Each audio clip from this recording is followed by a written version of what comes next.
या बातमीपत्राचे प्रमुख प्रायोजक प्लॅटिनम मॉल इंद्रधनु सोलापूर.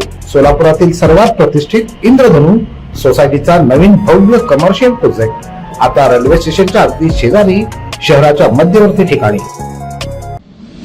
पालिका निवडणुकीतील दारुण अपयशाचे पडसाद काँग्रेसमध्ये उमटू लागलेत. याची सुरुवात माजी आमदार विश्वनाथ चाकोते यांच्या माध्यमातून झाली. त्यांनी शहर अध्यक्ष चेतन नरोटे यांच्या राजीनाम्याची मागणी केली. दुसरीकडे माजी महापौर आरिफ शेख यांनी चेतन नरोटे यांच्यावर भाजपला मॅनेज झाल्याचा आरोप केला. यानंतर आता चेतन नरोटे यांनी विश्वनाथ चाकोते आणि आरिफ शेख यांच्या विधानाचा समाचार घेत पक्षाविरुद्ध बोलाल तर कारवाईला सामोरे जाल असा इशाराच दिलाय. नैतिक अधिकार चाकोतेंना जर विश्वनाथ त्यांना कुठलाच नाही. तर का 50 वेळा मी ह्या ठिकाणी त्यांना फोन केला किंवा शहर उत्तरचे तुम्ही आमदार होता, गेले 10 वर्षाला शहर उत्तरला एकही नगरसेवक नाही, यांना काहीच वाटत नाही. ह्या इलेक्शनमध्ये मी त्यांना किमान 50 फोन केला, अण्णा उमेदवार द्या, अण्णा उमेदवार द्या. अण्णा डुंकून देखील काँग्रेस पक्षाकडे बघितलं नाही. अण्णा फक्त यायचे, गर्दी झालं की खुर्चीवर बसायचे. अशाने काँग्रेस कधी वाढत नाही. आणि जे काँग्रेस सरळ चालली, चांगली चालली, त्या काँग्रेसच्या जे इमानदार इतर काँग्रेस पक्षाला अध्यक्ष काम करतो. उघड म्हणता की अध्यक्ष मॅनेज झाले. अख्ख्या शहराला आणि जिल्ह्याला माहिती आहे मी संघर्ष केलेला माणूस आहे, संघर्ष करून निवडून आलेला आहे. नरोटे कुणालाही मॅनेज होऊ शकत नाही म्हणून यांच्या पोटामध्ये जळपाट आहे. आणि विश्वनाथांना तर नैतिक अधिकार नाही. हो, तुमच्या घरात तुम्ही एक जण भाजप, एक जण काँग्रेस, तुम्ही आम्हाला सांगाल का? तुम्ही लोकसभेला नवरा बायको जाऊन तिथं बसला तर मी काँग्रेस सोडतो म्हणून. भाजपने तुम्हाला घेतलं नाही. तुम्ही भाजपचंच गुणगान जाणारे माणसं आहे. आणि तुम्ही काय योगदान आहे इथं? सिद्धाराम चाकोते हुबारे एक दिवस तो तुम्ही प्रचाराला गेलात का? तुम्ही कुठला प्रचार केला नाही. कधी काँग्रेसचं तुम्ही ह्या महापालिका ह्याच्यामध्ये दिसलं नाही. आणि काल बघितलं त्यांची मुलाखत, त्यात आरिफभाई अजून त्यांच्याबरोबर. आरिफभाई एक महिना आपण मिळून फिरत होतो. मी काँग्रेस पक्षाचा अध्यक्ष आहे, कुठेही आपण गद्दार केलं नाही. कुठल्याही देवामध्ये कुठल्याही तुम्ही कुठेही बोला, मी त्या देवाला शिवायला तयार आहे. काँग्रेस बरोबर एकनिष्ठ चारही पॅनलचे पॅनल ह्या ठिकाणी मी मतदान म्हणून सांगितलंय. एवढंच नाही तर माझे माणसं, माझे लोक सगळे आम्ही प्रामाणिक काँग्रेसचं काम केलेलं आहे. तर मॅनेज झालो असतो माझ्या वहिनीला निवडून आलो असतो, मी एकटाच आलो असतो का? मॅनेज ह्याचा हा प्रकार माझ्या रक्तामध्ये नाही आहे. जी चांगली चाललेली काँग्रेस आहे त्या काँग्रेसला कुठं तर ब्रेक लावण्याचा ह्या ठिकाणी विश्वनाथ चाकोते आरिफभाईकडे प्रयत्न चालू. काँग्रेस वाढवण्याकरता काय केलं पाहिजे, विचार मंथन केलं. हो बघा, पूर्ण विधानसभेला काँग्रेस ह्या ठिकाणी बॅकफूट आहे महाराष्ट्रामध्ये. आता महानगरपालिकेला देखील महाराष्ट्रामध्ये काँग्रेस बॅकफूट आहे. एवढं नाही, सोलापूर शहरामध्ये तुम्ही बघता गेलं असं 21 शिवसेना होते उद्धव साहेबांची, ते बॅकफूट आहेत. आडम मास्तर 4 होते, ते बॅकफूट आहेत.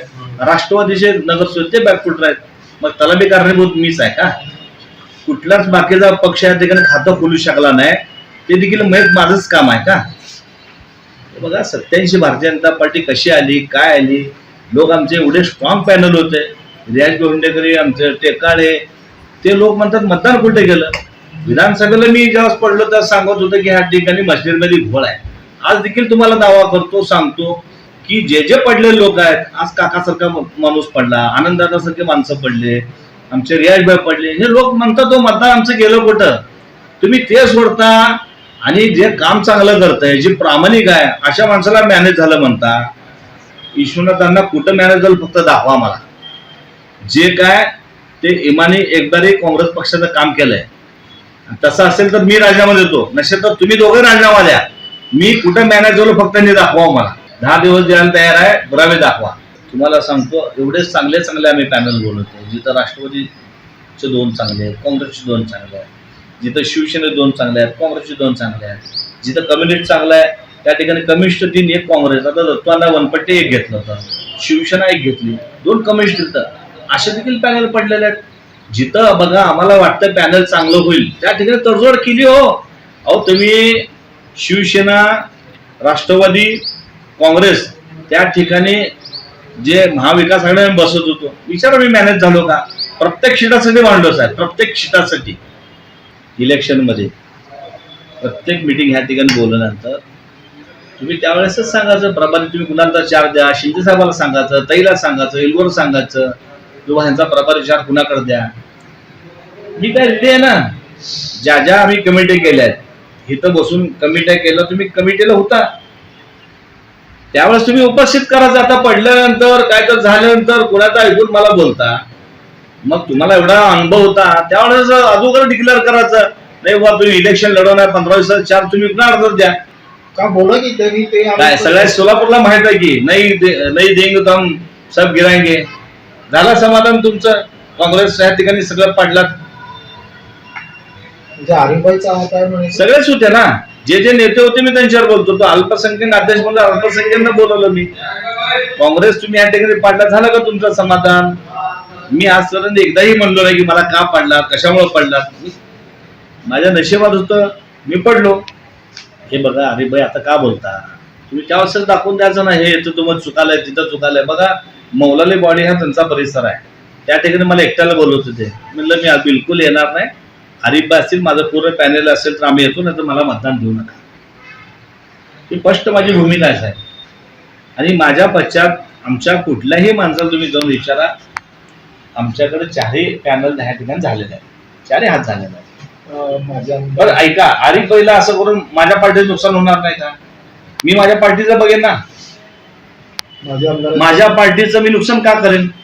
माझ्या आमदारांचं म्हणणं असं आहे की प्रोटोकॉल पाळण्यामध्ये अध्यक्ष त्यांनी प्रोटोकॉल मला शिकवून येते, त्यांनी एकदा वेळेवर येत नाही, कधी वेळेवर आलं नाही. आणि एकटे आल्यात खुर्चीवर बसतात आणि भाषण न दिल्यामुळे हे ते माझ्या विरोधात बोलतात. म्हणजे काय ह्या ठिकाणी बऱ्याच वेळा ते येतात आणि लोक त्यांना भाषणाला कंटाळतात.